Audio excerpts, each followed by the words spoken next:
What is up, you guys? We are here for our weekly alchemy message where we are unpacking the lessons for the week.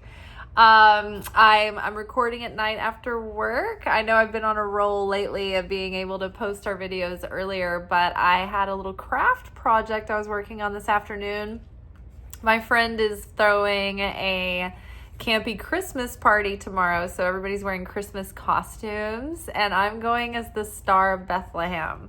I have like this ball gown that's like got the zodiac all over it, and so I was making a crown today so I can have like a crown with a big star on top. So I'm so excited. I've been waiting on, I've been wanting to get this particular dress for a while now, and I thought something with the zodiac on it I can use a lot, and I already had a reason to wear it, so I was so excited. And I was waiting on the corset to show up, and I didn't know if that would arrive in time. It's part of the dress, and it did. It got here today, so I'm so excited, and that's going to be tomorrow night. So maybe I'll get to record our video in costume, but if not, that is one of the looks that I am sporting in our 2026 prediction series. So that's also under, it's in the works right now. I'm in the editing process, and I'm excited. There's a lot of wonderful information. It's going to be an invaluable tool to prepare you for the year ahead and even to use as a resource throughout the year. But also, I'm just really excited. I like the outfits. I had some really good looks in this year's workshop. So if you're a fashion person, you might enjoy that aspect of it. All right, let's get into the reading. So from the Wild Unknown Alchemy deck, we've got Vitriol, followed by Earth's Heart, followed by Separation. Underneath Vitriol, we have Two of Swords. Underneath the Earth's Heart, we have Six of Wands. And underneath Separatio, we have Page of Pentacles. Awesome. So I'm going to pause right here and let you guys listen to the audio, and then we'll be right back. There really is a mystical power within the Christmas, Hanukkah, Solstice season that we can connect to during this opening in the cosmic windows. It is during this dark and cold season that God descends down to the earth to bring the light of miracles to humanity and to all the earth. However, if we are to unlock these miracles, we have to be willing to go into the darkness to meet God in the very mess we don't want to be seen. Our willingness to sit with some difficult truths and feelings and truly examine ourselves can lead to some deep healing and transformation. We can connect to the Christ consciousness that is permeating the atmosphere right now to triumph over lifelong struggles and sufferings of our heart. We can forgive, let go, start over, overcome, break free, begin for the first time. We can mend broken relationships and open our consciousness to new perspectives and understanding. Let yourself feel these feelings so that you can name them. When we can name something, we can differentiate or separate ourselves from it. When we can see consciousness in ourselves that doesn't serve to bring us closer to the Creator, and therefore our blessings, because it's not in alignment with the Creator's consciousness of love, creation, sharing, unity. We can pause and separate our judgment and our choices and actions from that consciousness and instead choose differently. By doing this, we mirror the Creator in our conscious choice and free will. We're being shown how vitriol has cut us off from our blessings and has kept us stuck. And that's good, because the simple willingness to allow Christ's consciousness to be birthed in us begins to dissolve the hardness of our rage and sweeten where we have become bitter. All right, so we have the vitriol card. I feel like this hasn't come to visit us in a while. I feel like it did show up for a little bit. I feel like maybe last year, or it might have been at the beginning of this year, but it's been a minute. So I feel like we're revisiting this aspect of anger within us, and it's here paired with the Two of Swords. And so the Two of Swords is like, you can look at it from different ways. It might be a conflicting thought or cognitive dissonance. It could be that there are two equal and opposing forces keeping us in a stalemate. Could be that we don't know what to make of something and we can't make up our mind, right? But either way, there's some conflicting ideas that have equal energy that are kind of keeping us stuck in a tug of war, or they kind of cancel one another out. Sometimes we have inner conflicting desires where we want something to happen, but there's a subconscious fear that if we get that thing, it will be to our detriment. And so our conscious mind is going after it while our subconscious is creating little like sabotaging mechanisms to prevent us from, in our subconscious mind, it's protecting us from what we want to receive.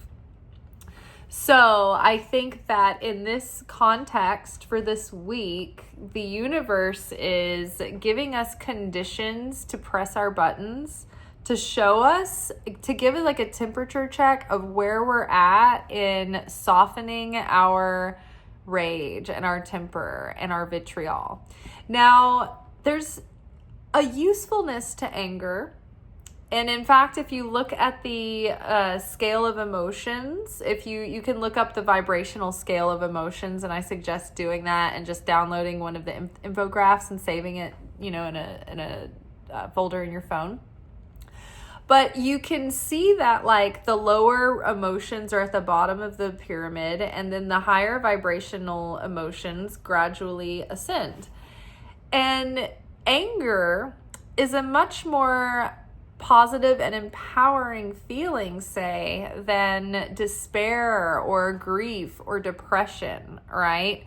So that's good. If you've been going through the stages of grief and you've been feeling despair and disempowered, that's the lowest place you can be, right? The Spirit of God, the Shekhinah, that's always a hard one to say, cannot draw near you. This is the feminine aspect of God that is the force of abundance and blessing and fulfillment in our life. And so that spirit cannot draw near us and bless us and connect with us if we are not in vibrational resonance with that spirit. So the universe, God, Creator, and all of their grace and mercy, showing us this week the things that press our buttons that trigger our temper and our anger. Now, like we were saying, if you're in a sense of like total despair and total depression and total sadness, and you're just like feeling destitute, then anger is a better option, right? It gets you a little bit fired up again, right? It gives you some energy to go out and do something. A lot of times our anger can fuel us to make change. It can be the catalyst that gets us off our butt and gives us the inspiration and a motivation to take on something that needs repair or that needs attention, right? So many times it's like our anger, it comes up and the anger is uncomfortable and we don't want to deal with it. And if we can examine that, though, the anger is showing us something that's off, something that is a little bit sickly, that needs attention, that needs to be nurtured, healed, right? So the problem with anger, though, is that it can slide into like deep toxic negativity very quickly. So the way that anger starts becoming more toxic and more negative is, for instance, when we are angry, what is our reflex? Is it to self-examine and be like, what is this anger telling me? Do I need to manage the aspects of my life better? Do I need to give myself more time and space here? Am I, feeling depleted? Am I not setting clear enough boundaries with people? What's happening? That's not usually our reflex. Our reflex is usually to feel the anger, and then we want to project it outward, and we reach for instant relief and gratification by blaming, by shifting the blame onto the other, right? That gets the target off my back, doesn't it? But it doesn't help anything, and it actually starts weaving more toxic webs of negativity and chaos. So the helpful thing that anger can help us do is to show us, okay, first of all, it helps us slow down and examine. There's something wrong here. Let's take a minute. Let's take responsibility for this, right? Because in spirituality, it's not about seeing what's wrong on the outside and how everybody else needs to change. The helpful part of spirituality about observing what's wrong is not blaming outside and being like, well, it's everybody else's problem. But the only thing that we can really have control over is taking ownership over ourselves and what we can do in the situation, or how we can transform, or how we can improve or grow or evolve in the moment. How can we share? How can we give in the situation? So look at your anger this week. Is this just a temper that is out of control? Have you been burying what you're angry about, right? Have you been able to communicate this in an honest discussion? Or is part of your bitterness and anger coming from the fact that you feel like you have no voice with the person, like they won't hear you, or you're not able to communicate? There's not space for you to be heard, right? That can be very, it can feel like someone's depriving us of the human dignity of letting us have a voice, of letting us have a point of view, right? So anger, like we're saying, in a healthy sense, it can have its helpfulness. It can help us see when there's something wrong, and it can help us work towards addressing and correcting that. But when the anger becomes bitter and hateful and resentful, that's when you're going into really malice toxicity. It's going to be malignant. It's going to make you sick physically, and it's going to cause your aura to have all kinds of chaotic negativity that's going to attract more chaos. So at this moment, the vitriol, right? Anger can be useful, it can be processed, and we work with it. We can't deny our anger, push it under the rug, or suppress it, right? We got to feel it. We've got to acknowledge it. We've got to work with it and study it and let it work its way out of us. But if we are building resentment and hatred and prejudice and projection, then that means that's a sign that the anger is getting stuffed down, and we're not exercising that anger. We're not communicating what needs to be communicated. We're not feeling what needs to be felt. We're not witnessing in us what needs to be witnessed, right? So it's just coming out in these reactive ways where we're getting probed, we're getting triggered, and then we say something that has viciousness in it, or bitterness, or extra sting. So that's really what we need to be watching out for this week, and realizing that the anger, the vitriol, that sour note is the thing that is the stumbling block, and the thing that's slowing down us from connecting with what we truly desire. So the key in unlocking our the gate to our next level is specifically centered around witnessing our vitriol, the bitter anger, the resentment. Watch out for that resentment and the bitterness, and then we're turning that, we're transforming that, and we're praying that the Holy Spirit will help us to be willing to see it differently.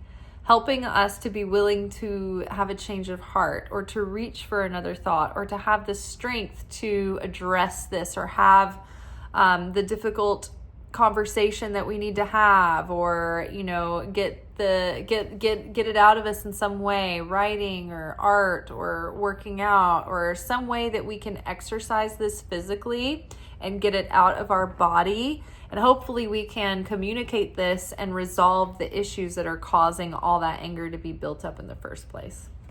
So again, we are not unlocking our miracles by expecting the situation to change or other people to change, but rather when we change and evolve through and that situation and transcend that situation, that is what unlocks the miracles. It's when we take on the responsibility to clean our own stuff up, to transmute our own density and darkness. And so I think that we have a lot of help on our side, literally during this time of year, especially during the 8 days of Hanukkah.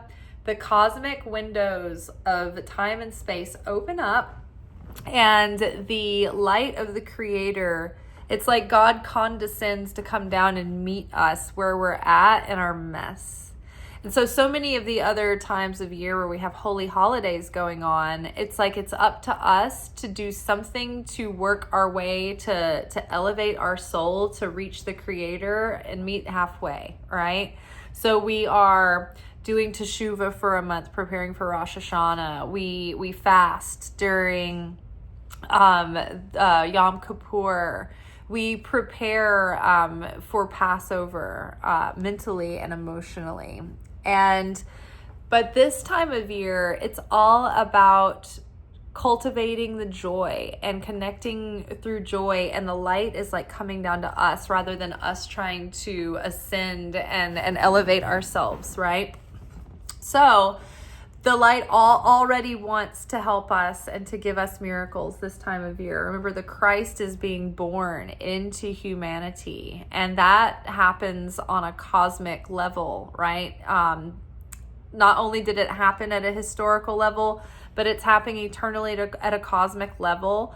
But particularly, I feel like during the Christmas season, especially during Advent, like there are certain times of year where we're around these sacred holidays where there's extra help and opportunity to try to make that connection, and extra support in overcoming our challenges and healing, right? So we have the Earth's heart, which is it's representing our heart, and getting in there and digging down, in deep and digging out what's been contaminating the soil, right? Because we want to prepare the ground for healthy seeds, right? This is our seed planting time of year for what we want to be harvesting come spring and summer, right? So we're preparing the ground in this emotional work and the spiritual work we're doing at this time of year. And I have a feeling that we're going to be successful because this is paired with Six of Wands. So this is very reassuring that if we come at this with a sincere heart, and we really have a heart to change, and we have a desire for new consciousness, and we bring prayer into this and ask for help, that the Creator will help us. I haven't been perfect. I had quite a spicy night tonight at work. I was running around. I was tired from last night. We had a pretty big private party. And so I was pretty exhausted from just bussing plates. I mean, if there's 120 people, that's 360 dishes just for food, not to mention all the other extra dishes that end up coming through, and the dishes that the food is on for the family dining. And so it was a lot. And so this tonight, I was really busy, which was good, but there was just a lot happening at once, and there was just a lot of things going off and going wrong and going sideways. And I was my temper was definitely provoked tonight. But I think that I was not as bad as I could have been a couple of years ago, when I would be getting in a dysregulated nervous system. I had a guest who was messing with me, and there was just so much going on, and there was like so many aspects. Like I was trying to like stack plates, and then somebody is like asking me questions, and I'm like standing there trying to balance the stack of plates, and I dropped like this thing of green beans and it went everywhere, and I'm just like, oh, it's like you don't feel, it's a little embarrassing, when you're dealing with like a table of 14, like, wealthy, well-to-do people are all, sitting there having a good time, being not disheveled and crazy and dropping things and sweating everywhere. So I had a chance tonight to really get into a salty state of mind, and I could have gotten really victimized about it, but I did it. I kind of got a little spicy. I laughed about how feral I was. I tried not to direct it at anybody, even in a general way. I tried to do my best, but it's we don't have to be perfect.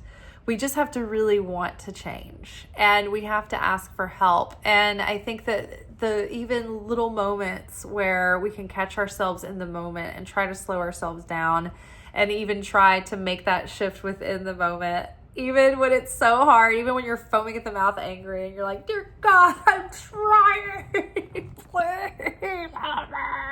And you may not get any better of a situation. You may still be in a domino effect of chaos, but you get, I think, relief from the grip of the negativity that's overtaking you. And I think that it can dissolve, and you can try to lighten up and have, allow the grace to come in and just kind of sweeten the situation and laugh about it.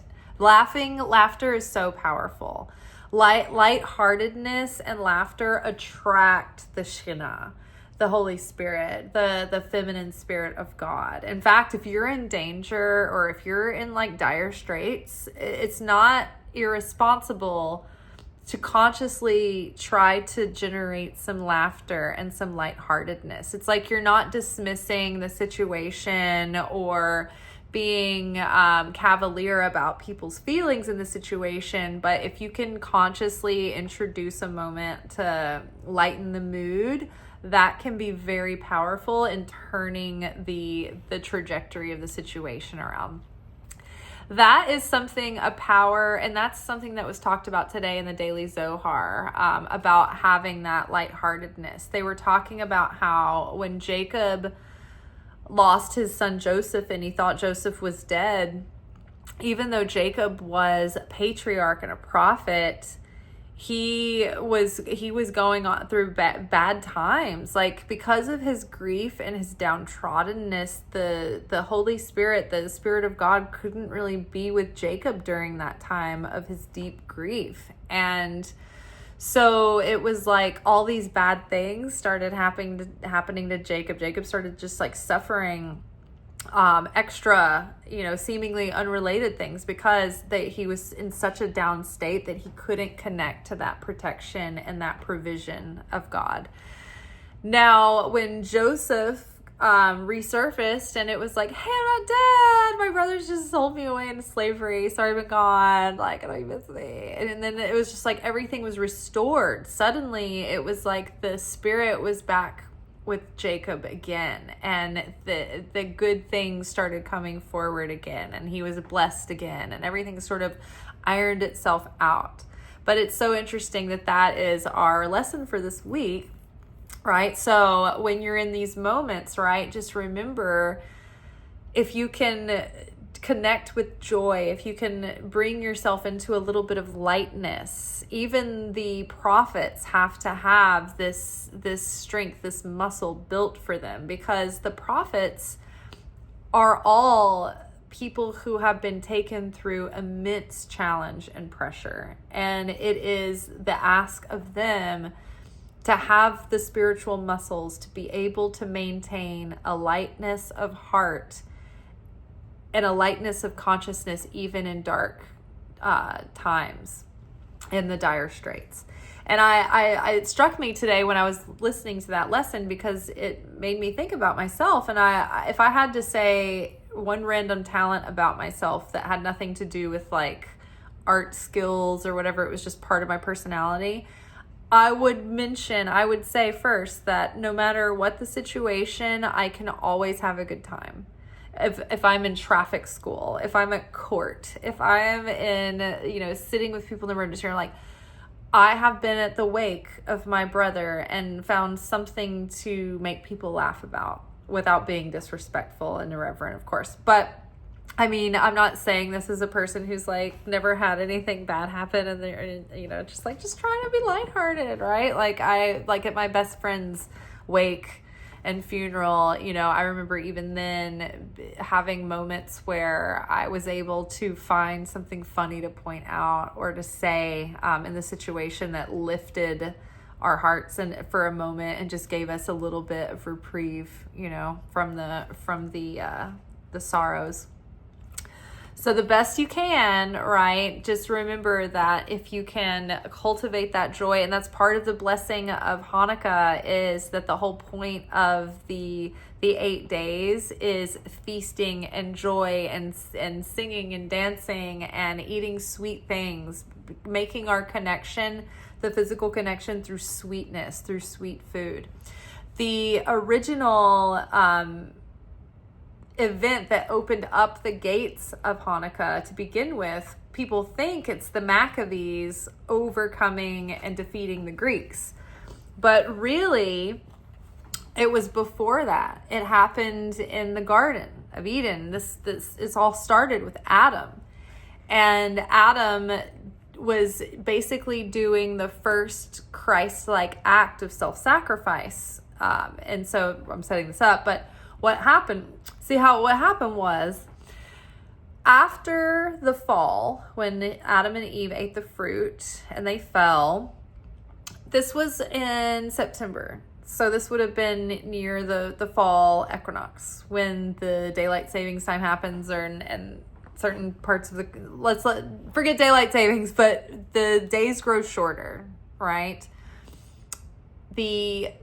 The days started growing shorter and shorter and shorter, and Adam saw this, and he didn't know about, the depths of details of science, and he just thought, oh no, like we are descending back into darkness. I am the undoing of the whole world, of the whole existence, and because of my sin, I am ruining the whole existence for the future of mankind. Oh my gosh. So Adam says, I am going to fast and I'm going to pray, and as long as it takes to turn this thing around. I am going to get forgiveness and redemption from God if it's the last thing I do, and I'm not going to eat or drink anything or stop praying or stop singing and praising until the sun returns. And so the way it worked out was that on the 8th day, that's when the days started growing longer again, and the quality of light started coming back. Now, if you ever notice, like during December, when we're going into those darkest days, it's like even during the day, it's not very bright. Like it's just dark. It's moody. It's drab, right? So Adam fasted, and on the 8th day, the light started to return. Now, when you look at the numbers 1 through 7, they correspond with a lot of things, but one is the days of the week, and another correspondence is the dimensions that the human soul has access to. So their associated 7 is associated with the natural realm, right? When you see the number 8 used in scripture, that's an indication that you've moved into the realm of the miraculous. This is above the natural world and natural order of things, and you've risen, you've transcended into the supernatural. So the eighth day, it's the cosmic opening of miracles for us. And so the 8 days that we celebrate during Hanukkah, when Adam saw the light returning and he was so excited, he said, oh my gosh, this is amazing. Every year I will commemorate this in memory of this event by feasting and dancing for 8 days. And so it will be the Feast of Light. And so that's how we ended up with Hanukkah. And the reason why the Maccabees overcame the Greeks during that window of Hanukkah, and that's when the oil lasted 8 days, that was possible because it was occurring during that time and space where the Maccabees believed in a miracle, and there were only a few people left in their religion that weren't hadn't been, I guess, confused or distracted or dissuaded by the Greek influence. And so there were very few people left in the faith, and they believed beyond a shadow of doubt. They sacrificed themselves. There was a woman who, rather than do something that would defile her faith, it was like they wanted her to eat pork or something and denounce her faith. She died with her sons, Hannah. So there were a lot of miraculous things all going on that same day that allowed for the Maccabees to overcome the Greeks and fight the Greeks off and save their people, save the religion once more again from oppression. Okay, so we have that, and then here we have separation and Page of Pentacles. Page of Pentacles is a student, right? It's someone who's open and curious and wanting to learn and willing to study, right? So this is like the attitude that we need to adopt.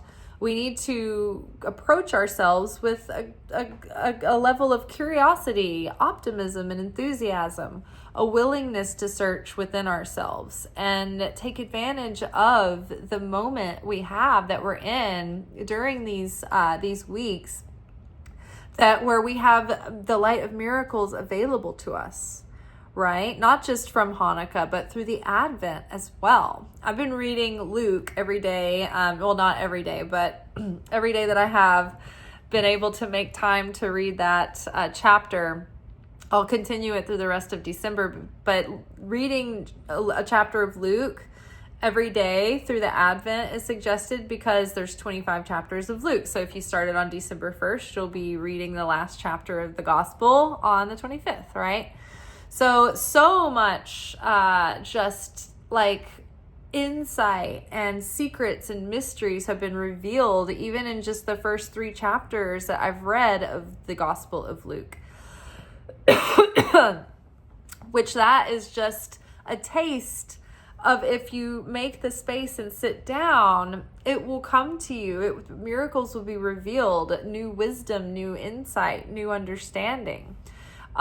You might be able to overcome an illness, right? You might be healed from that. You might be able to overcome a personality flaw that has plagued you and caused you trouble for your whole life. You might be able to finally let go of something that you've been beating yourself up about, or let go of an expectation that you've held over yourself that you've never lived up to, and you've always been disappointed with yourself about it.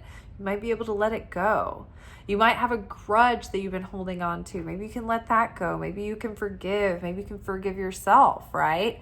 But the willingness to look and search and pay attention and take inventory from an honest, open, vulnerable, or earnest place, that is what is going to help us identify these things. And when we can see, there's my anger, there's my doubt, there's my scarcity here.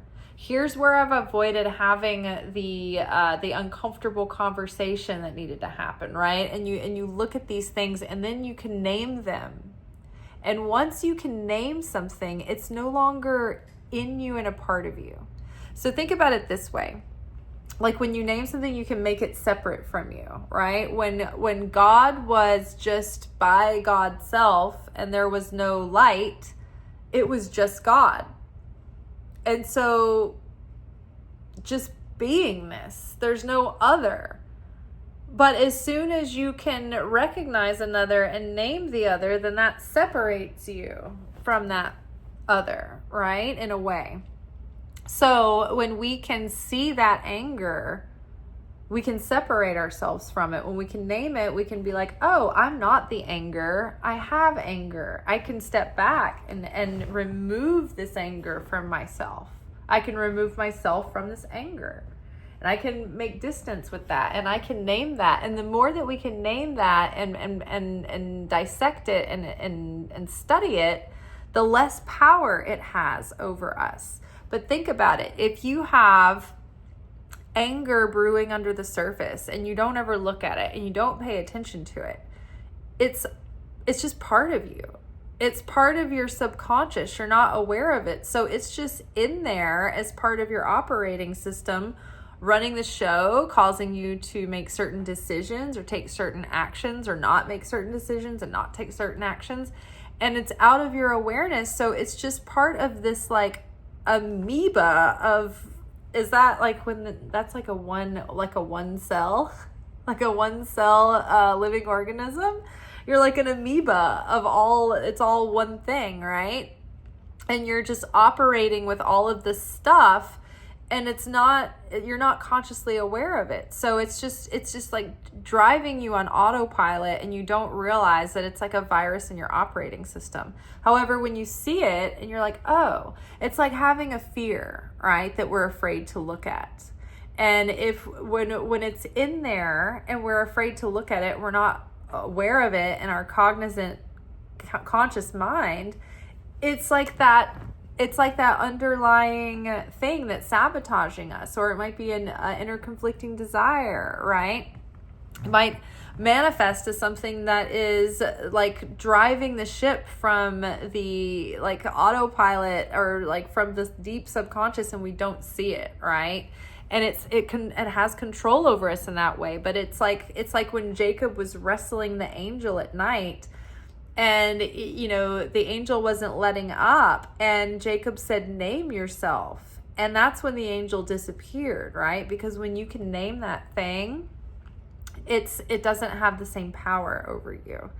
So I think that if we are willing and earnest, and we have an eagerness and a desire to be more Christ-like, and we have a desire to move away from those darker aspects of ourselves, those darker, destructive, chaotic aspects that are harmful or negative and can hurt others and it can hurt ourselves. It's like we get that miraculous support in that. It's like our true, honest desire opens the way, and it lets that healing and that grace flow in. But if we make time and space and we just sit, right? We just sit down, we give God a little bit of silence, a little bit of time, a little bit of space with a desire in our heart to connect, miracles will flow. Insights will flow. Revelation will flow. We'll be able to make changes that may have eluded us through the rest of the year. And it's going to be in a light and fun and kind of a sweeter way, right? The season is about turning our darkness into light and our bitterness into sweetness. All right, that is all for tonight. Joy to the world, the Lord has come. Let earth receive her King. Let every heart let heaven and nature see. I've never been very strong with the old caroling lyrics. I'm always that person that I know the main line that everybody else knows, and then everybody else is like got all the verses and the choruses, and I'm like,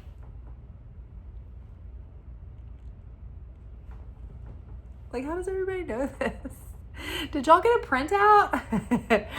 All right, you guys, that is all for tonight. I'll see you tomorrow before I go out and party as the Star of Bethlehem. Until then, I hope you have a good night. Peace and a good day. Ciao.